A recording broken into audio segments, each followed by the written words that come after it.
A broke 17-year-old with $42.74 left in his pocket to a 22-year-old driving fancy cars making upwards of $10,000 per day from 3 different businesses. In just 5 short years, Sebastian Escueda turned every entrepreneur's dream into a reality. And it all stems from buying a Tai Lopez 67 Steps course and doing something he always recommends, finding a millionaire mentor. I bumped into a mentor and another mentor and a few more mentors. I found 5 mentors. Albert Einstein, one of the smartest people in history, had a mentor. This isn't a get-rich-quick scheme. Alexander the Great, one of the great conquerors, he had a mentor. You're gonna be able to go out and buy a Lamborghini. It can happen faster than you think. This isn't a get-rich-quick scheme. Found a mentor from Tai Lopez. He had posted someone on his story, and this kid was like, hey dude, I'm making like a few $1,000s a month. I was like, what's this kid doing to make money? DM'd him. He was like, iPhone reselling. He put me on, really like trained me on how to do those things. And then yeah, I started doing iPhone reselling. But how exactly does this work? The business is pretty much as simple as it sounds. First, you post an ad on Craigslist and Facebook Marketplace saying you pay cash for electronics. Then when people message you with devices they want to sell, you look them up on eBay sold listings and offer the seller 30 to 40% less for it than what it's actually worth. Not everyone will accept your lowball offer, but some people will. As an example, I just had someone message me with an iPhone 12 and a pair of AirPods for sale. These items combined are going between $500 and $550 on eBay. But when I offered this person $400, they accepted, so now I'm gonna drive out and meet them at a public location. So are you here for the phone? Yeah.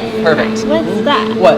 Oh, my camera? Yeah, I make videos and stuff. Oh, okay, sorry. I was super worried. Last time I tried to sell something, I got like legit robbed, like in a movie. No way. That's so weird. Can you count it? Honestly, just count it right now, and then I'll take a look at the phone. You can make sure it's good. Okay, perfect. I was just making sure there's no Apple ID and stuff, so we should be good. Awesome. Well, thank you. Have a good day. After securing your iPhone at a discounted price, proceed to relist it on Facebook Marketplace, eBay, and Mercari for a markup. Say what you want about this side hustle, but it's honestly one of the best ways to make a few $1,000s per month, especially while in high school. It's a business I personally did well in high school, and so did Sebastian, but the only issue with it is it has a cap. So I knew I couldn't really scale that up past like $2 to $3 grand a month. I started looking like e-commerce, how to make money online, and came across dropshipping. And when was this? Was this back in like the early days? Yeah, this was back in 2017. Dropshipping back in 2017 was like, I don't know, crypto in the last year, because it's like new and everyone is loving crypto. It hooked me in, and I'm really grateful that it did. As a kid, dude, being 17, I was like, if I could make $1,000, even $100 a day, I was like, this would be ridiculous. So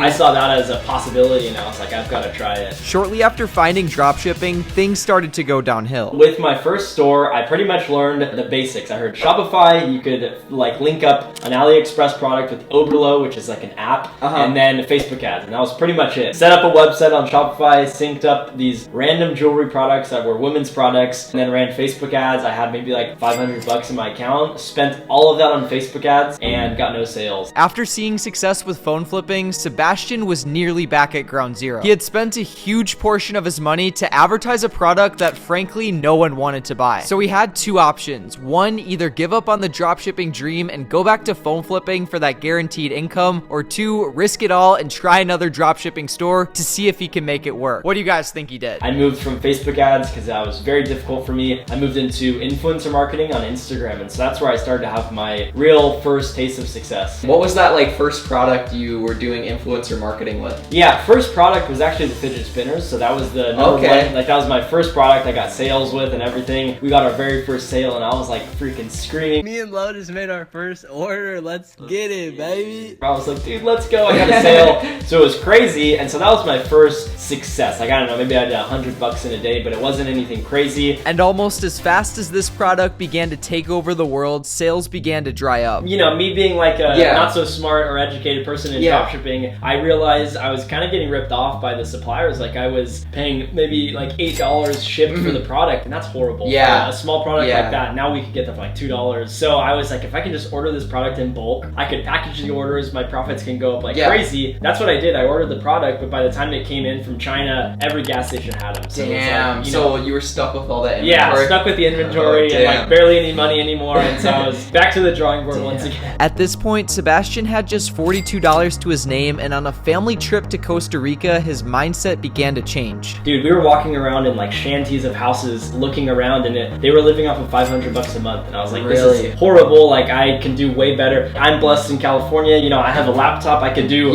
so much better, but I'm being lazy right now. Like, even if I barely have any money, I can still make something work. I have less than 50 bucks. Like, what do I have to lose? That summer, I really just locked in. I wasn't going out much, and I kind of just like decided to make that whole summer like about dropshipping. I needed to make it work. I wasn't going to college. I told my parents I didn't want to. I didn't want to get a job. So I told them, I was like, if I can make like $300 a day by the end of summer, I'm not applying to college. Like, I think I had my first $300 or $400 day over that summer, so that's when it started to work. So yeah, I found this anchor bracelet, and so I saw that it was an anchor, saw that anchors are on boats, and I was like, all right, boat pages, maybe fishers. We'll try to sell this product with influencer marketing on Instagram. So I started to reach out to a ton of pages, and one in specifics, I forgot what it was. They replied, they said 10 bucks. I was like, I'm not spending 10 bucks. She didn't get it. So I spent $7. I negotiated. He posted it. Dude, like the next day when he posted it, my phone was blowing up. I think I did like, I don't know, $500, almost $1,000 in that single day. The anchor bracelet product was a success. Throughout the summer, he doubled down on working with Instagram influencers and continued to make upwards of $1,000 per day. That was until sales unfortunately began to dry up and Sebastian entered his senior year of high school. Dude, I was really bad in school. Like, I graduated with a 2.1 GPA, barely. We were sitting at the graduation and I did not know if they were going to read my name and I was going to get the diploma. Because I was not good at school. I mean, I had to focus on school a lot because I was almost not going to graduate, and I couldn't really do business. I couldn't do drop shipping. I was doing YouTube at the time. Couldn't do that at all. So everything was up that summer, and then school started and everything came crumbling down. To prevent becoming a high school dropout, Sebastian took a 9-month break from his YouTube channel and also drop shipping to focus on school. But the second he got his diploma, he got back to work. The only issue was the game had changed a lot. Dropshipping is evolving so much, which is why I'm not a big proponent of college. It's something where if you're gonna learn marketing and stuff, like by the time you learn the information and you get into the real world, the stuff has changed. It's like so much changes, and so that's what I realized is right after I got out of school, I thought I was gonna be able to do the same like white background photos with influencer marketing on Instagram and just make tons of money. I tried that again after senior year and it just did not work. This forced Sebastian to go back and become a student of dropshipping once again. As with a lot of online businesses, things are constantly changing. Just like how YouTube isn't the same now as it was back in 2017, some people adapted and blew up their business, while others definitely did it and fell off the map, as I like to put it. 2019, I found a product, or me and a buddy found a product. It was this mini fridge that we ended up selling for skincare, so people could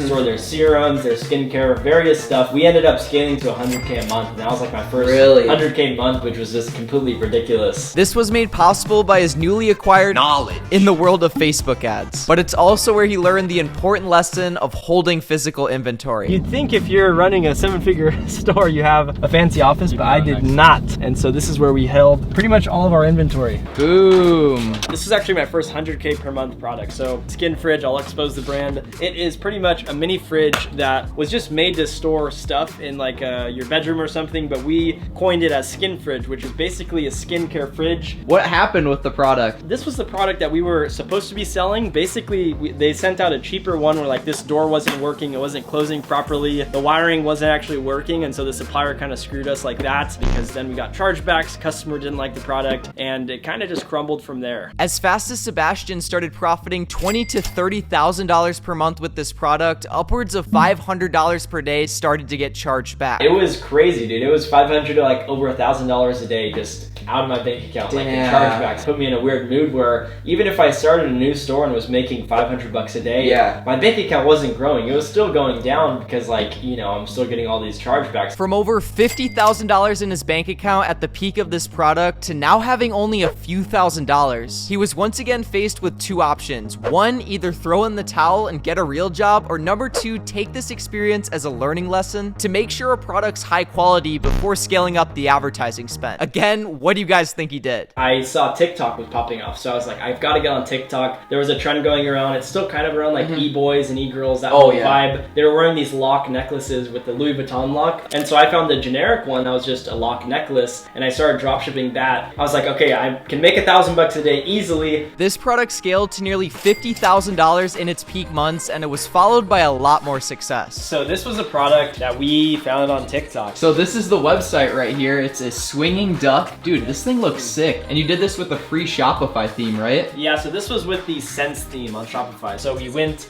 from, you know, nothing to almost 10K per day in 3 days. I believe profit was around $1,800 to $2,000. Okay. On that 9,700 in that day. Kind of scaled up too hard. There was another competitor that was selling the product. But then in March of 2020, COVID hit. Dropshipping suppliers were taking months to fulfill orders, and many stores, now not being able to get their product, were forced to close down. I remember people were DMing me on Instagram, "Hey Seb, have you heard about COVID? Like, it's ruining my suppliers. They can't ship my products out right now." And I was like, nah, like, it's not that big of a deal. It'll probably blow over in 2 weeks or something. And then it turned out to be huge, and I just like completely underestimated what was gonna happen. In light of these dark times, Sebastian was able to find a product that made him over $1 million. COVID was picking up, suppliers were shutting down, and I didn't really know like what I was gonna sell. And perfectly enough, I was going on this website called Flippa. Basically, people are selling their website on Flippa. So I went on there, I was like, maybe I could find a product on here. I've done it before. I did research, I found a little thermometer, mounts to your wall, and you can turn it on and it auto scans temperatures. So that way you don't have to have someone scanning temperatures. We sold to Chick-fil-A, we sold to government facilities, big banks in the US. And these big time customers converted to big time sales. Literally, we went from $5 grand a month to 230K to like 300K a month. So this was your first 7-figure product. Yep, this was literally like months prior to this. I had barely any money in my account. From nearly broke a few months ago to making over $100,000 in a month profit, that's the quote unquote 6-year overnight success story of Sebastian Escueda. What's like your 5-year plan? Mainly focus on one brand. So growing that for the next few years, so that way we can get a ton of revenue through the store and then eventually exiting for like 50 to 100 million. Those are some ambitious goals for a 17-year-old who once had $42.74 to his name, and it goes to show that if you want to achieve something, pick a skill, take the time to master it, and most importantly, be patient.